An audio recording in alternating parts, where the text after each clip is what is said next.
တောင်းတက်တောင်းဆင်းအနေထားတွေမှာလေဒီနဲ့ပဲတက်ကမှလာအခုဒလဒရာကြီးပေါ်တက်တဲ့ကမှကျိုးတွေမေးကြတယ်ဒီနဲ့ပဲတက်ကြတာလားနော်အဲ့လိုတွေတက်မေးကြတယ်နော်ဟိုပေါ့နော်ဟိုဟာငွေဆောင်ချောင်းတာလမ်းနေဆိုလို့ရှိရင်ဒီနဲ့ပဲသွားတာလား L2 ကလား S တွေပါတွေရောပြောင်းရလားပေါ့နော်အဲ့အားလေးကိုကျွန်တော် shortcut လေးရှင်းပြမယ်နော်ကြိုက်တဲ့လမ်းကိုသွားပါခင်ဗျာဒီနဲ့ပဲသွားပါတက်လို့တက်ပါတယ်နော်โอเคအဲ့မှာတခုရှိတာကဒီနဲ့မတက်နိုင်တော့တဲ့အနေအထားတွေဆိုလို့ရှိရင်တော့ကျွန်တော်တို့ S to L တို့ကိုထိုးပြီးတော့တက်တာကအဆင်ပြေပါတယ်เนาะအခုဒလဒရာဆိုလို့ရှိရင်လည်းဒီနဲ့ပဲတက်ပါ S to L တွေလည်းထိုးတက်စရာမလိုပါဘူးเนาะအဆင်ပြေတယ်အဲ့လိုရှိပါတယ်เนาะ S to D တို့ထိုးတက်တယ်ဆိုတာကတကယ်မနိုင်တော့တဲ့အခြေအနေတွေဝန်ကိုရုံရတော့မဲ့အခြေအနေတွေ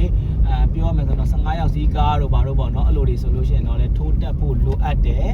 เนาะအဲ့လိုတွေရှိပါတယ်ဆိုတော့နိုင်နေတဲ့အခြေအနေဆိုလို့ရှိရင်ကိုယ့်ရဲ့အရှိန်နဲ့ကိုယ့်ရဲ့အတက်အဆင်းအနေထားနဲ့เนาะကိုယ့်ရဲ့ဝန်ပါတဲ့အနေထားနဲ့ဆိုလို့ရှိရင်ကျွန်တော်တို့ဒီနဲ့ပဲတက်ပါเนาะကားတိုင်းတော်တော်များများတက်ပါတယ်လို့ကြံပြုလို့တယ်เนาะအဲ့မှာလေ S to L တို့ထိုးတက်เสียမလိုဘူးလို့ကျွန်တော်ပြောတာမဟုတ်ဘူးเนาะကျွန်တော်စကားကိုလည်းအတိအကျကြီးမှတ်သွားမှာဆိုလို့ပါ S to L တို့ထိုးတက်เสียမလိုဘူးလို့လည်းပြောတာမဟုတ်ဘူး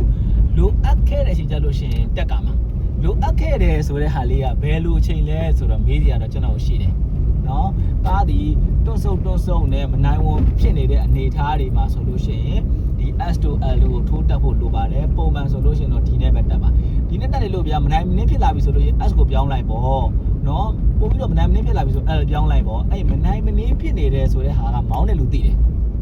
နော်ဒါကတော့ကျွန်တော် beginner level ဒီအလိုမျိုးအနေထားနဲ့ကိုကျွန်တော်ရှင်းပြရစရာမလိုဘူးမလိုအပ်ဘူးထင်တဲ့ issue တစ်ခုလို့တော့ထင်မိတယ်เนาะ beginner တွေအနေနဲ့ဆိုလို့ရှိရင်လည်းသိအောင်လို့ဆိုလို့ရှိရင်ကျွန်တော်ဘာလုပ်ကလဲဆိုတော့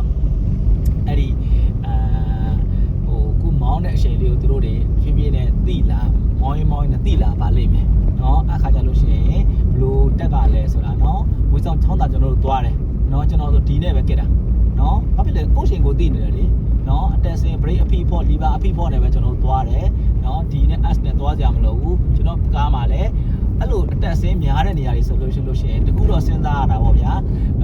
ပစ္စည်းတွေတော့အများမတင်နဲ့ပေါ့နော်ဝက်ကြီးပါနေဆိုလို့ရှိရင်တော့လေကျွန်တော်တို့တွေချုပ်အားတွေဆိုလို့ရှိရင်ဒီက S ကိုဒီကနေမှ S ကိုချိန်ပြီးတော့သွားရတဲ့အခြေအနေလည်းခက်တယ်လေကျွန်တော်ရှိကောင်းရှိမှာပဲပေါ့နော်အဲ့လိုတောင်းတဆကျန်းတဲ့နေရာတွေဆိုလို့ရှိရင်ကျွန်တော်ဒီဘယ်တော့မှဝက်ကိုအများကြီးမတင်ပါဘူးနော်တက်တယ်ဒီမှာနဲအောင်ကျွန်တော်တို့ short ခဲ့တယ်အဲ့လိုတွေပေါ့နော်